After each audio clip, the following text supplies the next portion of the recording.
teman-teman, apa kabar? Kembali lagi di YouTube Bimo Chief bersama Miss Evelyn. Di video kali ini kita akan mempelajari mengenai jenis usaha dan kegiatan ekonomi. Di Indonesia terdapat beberapa jenis usaha. Jenis usaha ada yang menghasilkan barang dan ada yang menghasilkan jasa. Beberapa jenis usaha yang ada di Indonesia yaitu ada usaha pertanian. Usaha pertanian biasanya dilakukan di daerah pedesaan karena tanahnya masih luas. Tanah pertanian ditanami sayur mayur, buah-buahan, dan palawija. Jenis usaha yang kedua yaitu perindustrian. Nah, apa itu industri?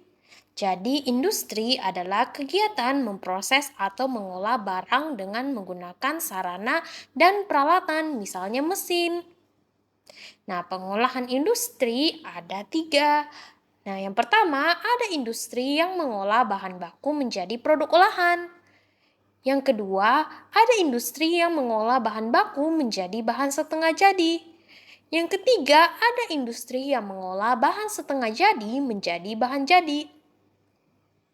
Nah, industri sendiri terbagi menjadi dua. Ada industri besar. Industri besar memiliki peralatan, modal, dan tenaga kerja dalam jumlah besar. Contohnya industri baja, industri mobil, dan lain-lain. Yang kedua ada industri kecil. Industri kecil memiliki peralatan, modal, dan tenaga kerja dalam jumlah kecil. Contohnya industri kerajinan tanah liat, industri pembuatan tempe dan tahu, dan masih banyak lagi. Jenis usaha yang ketiga yaitu perdagangan. Perdagangan adalah semua hal yang berhubungan dengan kegiatan jual beli. Pedagang membeli barang atau jasa dari suatu tempat pada waktu tertentu, kemudian menjualnya ke tempat lain dengan tujuan memperoleh keuntungan. Nah, contohnya misalnya kegiatan jual beli di pasar, orang berbelanja di swalayan, dan lain-lain. Jenis usaha yang keempat yaitu jasa. Nah, jasa adalah segala aktivitas atau manfaat yang ditawarkan kepada orang lain, yaitu konsumen. Usaha jasa memberikan pelayanan kepada konsumen. Contohnya guru, pengacara, dokter, montir, pemandu wisata, dan lain-lain. Oke, nah sekarang kita masuk ke jenis usaha ekonomi. Nah, jenis usaha ekonomi itu terbagi dua. Ada jenis usaha ekonomi yang dikelola sendiri dan ada jenis usaha ekonomi yang dikelola berkelompok. Nah, apa perbedaannya? Kita mulai dari pengertiannya dulu ya, teman-teman. Nah, jenis usaha ekonomi yang dikelola sendiri merupakan jenis usaha yang dikelola oleh perorangan atau sendiri. Nah, sedangkan jenis usaha ekonomi yang dikelola kelompok yaitu jenis usaha yang dikelola secara bersama-sama. Nah, yang pertama kita masuk lagi ke keuntungannya. Apa keuntungan jenis usaha ekonomi yang dikelola sendiri? Keuntungannya yaitu pemilik dapat mengoptimalkan kemampuan yang dimiliki untuk menciptakan barang atau jasa dan dapat menentukan target pasar penjualannya. Kemudian keuntungan dari jenis usaha ekonomi yang dikelola kelompok yaitu terdapat pembagian tugas, menghasilkan banyak ide, mendapatkan banyak modal, dan resikonya ditanggung bersama. Oke, kita masuk ke jenis usaha ekonomi yang dikelola sendiri. Yang pertama ada usaha pertanian. Nah, sebagian besar usaha pertanian itu dikelola secara perorangan. Usaha ini memiliki modal terbatas. Lahan yang digarap pun juga biasanya terbatas. Namun ada juga usaha pertanian yang dilakukan secara besar-besaran. Nah, selanjutnya usaha kedua yaitu usaha perdagangan. Usaha perdagangan secara perorangan itu biasanya berskala kecil dan sedang. Contohnya yaitu pedagang asongan, pedagang keliling, pedagang kaki lima, pedagang di pasar, warung, dan toko kelontong. Oke, jenis usaha yang ketiga yaitu usaha jasa. Secara umum banyak usaha jasa yang dikelola secara perorangan. Contohnya usaha salon, fotokopi, bengkel, potong rambut, dan penjualan pulsa. Usaha yang keempat yaitu usaha industri kecil. Nah, sektor industri kecil yang dikelola perorangan itu merupakan industri rumahan. Contohnya yaitu usaha kerajinan tangan berupa pembuatan keramik, souvenir, tembikar, anyaman, dan mebel. Oke, kita masuk ke jenis usaha ekonomi yang dikelola kelompok. Yang pertama ada badan usaha milik negara atau disingkat BUMN.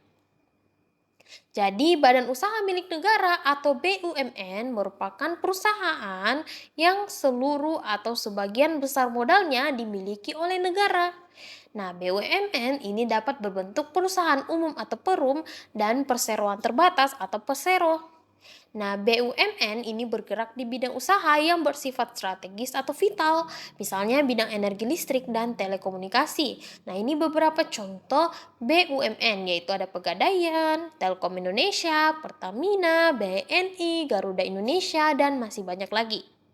Oke, selanjutnya yaitu Badan Usaha Milik Daerah atau BUMD. Nah, badan usaha milik daerah itu merupakan perusahaan yang seluruh atau sebagian besar modalnya dimiliki oleh pemerintah daerah. Tujuannya yaitu ikut melaksanakan pembangunan ekonomi daerah dan pembangunan ekonomi nasional. Selain itu juga memenuhi kebutuhan rakyat dan menyediakan lapangan pekerjaan untuk mewujudkan masyarakat yang adil dan makmur. Contohnya untuk BUMD daerah Sulawesi Selatan yaitu ada Bank BPD Sulselbar, PT Jampukdida Sulsel, PT Sulawesi Citra Indonesia Sulawesi Selatan. Nah, kalau kalian punya BUMD di daerah kalian, boleh tuliskan di kolom komentar ya. Selanjutnya yaitu ada badan usaha milik swasta atau disingkat BUMS. Badan usaha milik swasta merupakan perusahaan yang seluruh sahamnya dimiliki oleh swasta. Nah, BUMS sendiri terbagi atas 3. Yang pertama ada firma. Firma adalah usaha ekonomi bersama yang didirikan oleh sekurang-kurangnya 2 sekutu. Pendiri firma biasanya orang yang saling kenal satu dengan yang lainnya. Nah, setiap anggota firma itu punya hak untuk bertindak atas nama firma. Anggota firma juga bertanggung jawab secara penuh atas risiko kerugian dari firma. Nah, usaha berbentuk firma itu biasanya bergerak di bidang layanan konsultasi hukum dan keuangan. Yang kedua yaitu ada CV. CV atau persekutuan komanditer itu didirikan sekurang-kurangnya 2 orang yang menyetorkan modal. Pada CV itu biasanya terdapat 2 jenis sekutu, yaitu ada sekutu aktif dan sekutu pasif. Sekutu aktif berperan sebagai investor dan pengelola CV. Kemudian ada sekutu pasif yang berperan sebagai investor tanpa terlibat dalam pengelolaan CV. Kemudian yang ketiga ada PT. PT atau perseroan terbatas adalah usaha bersama yang modalnya berupa kumpulan saham. Saham sendiri dapat diartikan sebagai bukti kepemilikan suatu perusahaan atas penyetoran modal. Nah, setiap saham itu memiliki nilai nominal tertentu. Pemilik saham akan memperoleh keuntungan berupa dividen. Oke, selanjutnya ada koperasi. Nah, koperasi adalah badan usaha yang beranggotakan orang-orang atau badan hukum koperasi dengan melandaskan kegiatannya berdasarkan prinsip koperasi sekaligus gerakan ekonomi rakyat yang berdasarkan asas kekeluargaan. Koperasi sendiri pertama kali dikembangkan oleh Bapak Dr. Andes Muhammad Hatta. Atas perannya tersebut, beliau dijuluki sebagai Bapak Koperasi Indonesia. Nah, koperasi sendiri ini terdiri dari beberapa bentuk-bentuk koperasi.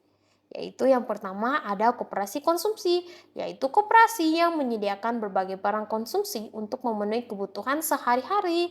Contohnya apa? Misalnya beras, gula, minyak, sabun, peralatan rumah tangga, dan barang elektronik. Nah, tujuan dari koperasi ini adalah memenuhi kebutuhan konsumsi sehari-hari bagi anggota dengan harga dan mutu yang layak. Yang kedua yaitu ada koperasi simpan pinjam, yaitu koperasi yang menyediakan layanan simpan dan pinjam. Koperasi jenis ini menerima simpanan dari anggotanya. Nah, selanjutnya uang yang telah terkumpul itu dipinjamkan kepada anggota lainnya yang membutuhkan. Selanjutnya yaitu ada koperasi produksi, yaitu koperasi yang menyediakan bahan baku produksi dan menyalurkan hasil produksi anggotanya.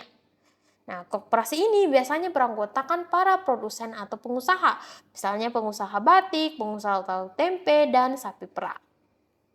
Selanjutnya ada koperasi jasa, yaitu koperasi yang menyediakan layanan atau jasa tertentu bagi anggotanya, contohnya koperasi angkutan. Selanjutnya ada koperasi serba usaha, yaitu koperasi yang mengelola berbagai jenis usaha, misalnya penyediaan barang konsumsi, simpan pinjam, penyediaan bahan baku, dan penyaluran hasil produksi. Nah, biasanya ini contohnya yaitu koperasi unit desa. Oke, selanjutnya kita masuk ke kegiatan ekonomi. Jadi ada 3 kegiatan ekonomi, yaitu yang pertama ada kegiatan produksi.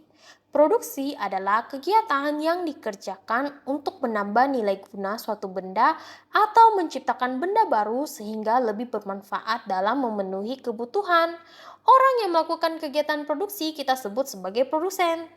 Nah, kegiatan produksi ini berpengaruh terhadap kesejahteraan pemilik sumber daya ekonomi dan produsen. Jadi, di kegiatan produksi ini melibatkan dua pihak. Yang pertama, ada sumber daya ekonomi. Dengan adanya proses produksi ini memungkinkan memperoleh balas jasa. Jadi sumber daya ekonomi adalah barang atau jasa yang dapat memberikan manfaat atau keuntungan. Sumber daya ekonomi sendiri itu bisa berasal dari sumber daya alam atau sumber daya manusia. Nah, sumber daya ekonomi dapat diolah menjadi modal dasar pembangunan. Dengan adanya proses produksi itu memungkinkan pemilik sumber daya ekonomi juga memperoleh balas jasa, biasanya berupa uang sewa atau pengembalian modal. Pihak yang kedua yaitu sudah pasti ada produsen. Nah, dengan adanya proses produksi menyebabkan produsen memperoleh keuntungan. Nah, keuntungan yang diperoleh produsen itu bisa digunakan untuk menjaga kelangsungan usaha dan memenuhi kebutuhan hidupnya. Kemudian ada contoh kegiatan produksi, yaitu misalnya kita lihat dari kegiatan ekonomi seorang petani. Petani menanam padi di sawah, lalu petani memberi pupuk, menyiangi rumput yang tumbuh di sela-sela tanaman padi, dan kemudian setelah bulir-bulir padi mulai bernas, nah petani mengusir burung-burung dan yang berusaha memakan bulir-bulirnya. Dan saat padi menguning, saat itulah petani memanen. Nah, hasil panennya kemudian dijual. Dari ilustrasi tersebut, si petani ini melakukan kegiatan produksi yang termasuk sumber daya ekonomi, misalnya adalah penyewaan lahan, atau misalnya petaninya meminjam alat-alat yang digunakan untuk pertanian. Kemudian produsennya sendiri, yaitu adalah si petaninya. Dan hasil produksinya ya berupa padi yang sudah dipanen. Oke, selanjutnya kegiatan ekonomi yang kedua, yaitu kegiatan distribusi. Jadi distribusi adalah kegiatan menyalurkan hasil produksi dari produsen ke konsumen. Nah, orang yang melakukan kegiatan ini disebut distributor. Nah, selanjutnya yaitu konsumsi. Nah, konsumsi adalah kegiatan manusia mengurangi atau menghabiskan nilai guna suatu barang atau jasa untuk memenuhi kebutuhannya. Nah, orang yang melakukan kegiatan konsumsi disebut konsumen. Nah, ini saya akan memberikan contohnya. Jadi untuk distribusi, misalnya ada penjual roti keliling yang menawarkan roti dari sebuah pabrik roti untuk konsumen. Nah, sedangkan contoh konsumsinya yaitu misalnya kita membeli dan menggunakan pakaian, kita membeli dan mengonsumsi makanan, atau kita menggunakan jasa transportasi online. Oke, jadi inilah materi mengenai jenis usaha dan kegiatan ekonomi.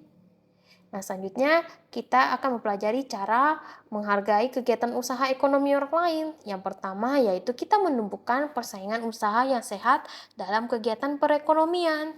Cara menghargai yang kedua yaitu kita menghormati usaha ekonomi orang lain dengan tidak iri atas keberhasilannya. Cara ketiga yaitu menjunjung tinggi setiap jenis pekerjaan yang dilakukan orang lain. Yang keempat yaitu meneladani keberhasilan orang lain dengan meniru sikap positif orang tersebut. Oke, selanjutnya supaya teman-teman lebih paham lagi mengenai materi ini, Miss akan memberikan latihan soal. Yang pertama, sebutkan beberapa jenis usaha yang terdapat di Indonesia. Pertanyaan kedua, sebutkan contoh jenis usaha yang dikelola sendiri di sekitar daerah tempat tinggalmu. Yang ketiga, apa yang dimaksud dengan koperasi dan siapakah bapak koperasi di Indonesia? Yang keempat, sebutkan pengaruh kegiatan ekonomi bagi dirimu. Yang kelima, bagaimana cara menghargai kegiatan usaha ekonomi orang lain? Nah, untuk jawaban dari pertanyaan ini, teman-teman bisa tuliskan di kolom komentar atau bisa dikumpulkan saat pertemuan les nanti. Kalau kalian masih punya pertanyaan mengenai materi ini, kalian boleh tanyakan saat pertemuan les nanti. Terima kasih sudah menonton video ini dan kalau kalian suka boleh di like dan share video ini ke teman-teman kalian. Sampai jumpa lagi di video berikutnya.